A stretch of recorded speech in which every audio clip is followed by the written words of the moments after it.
ሰላም ሰላም እንዴት ናችሁ? ለልደትም ይሁን ለሌላ ፕሮግራም የምንጠቀምበትን ኩሬባ መስራት በጣም ቀላል እንደሆነ ታውቃላችሁ?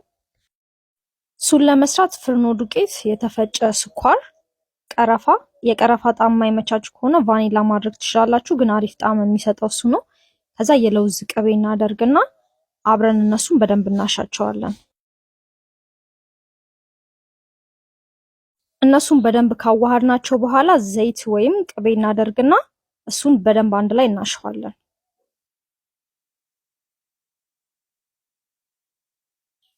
መጨረሻ ላይ ውጤቱ ልክ እንደዚህ ሲሆንልን ስንጨብጠው የሚጨበጥ ከሆነ አሪፍ ደረጃ ላይ ነው ያለው ማለት ነው።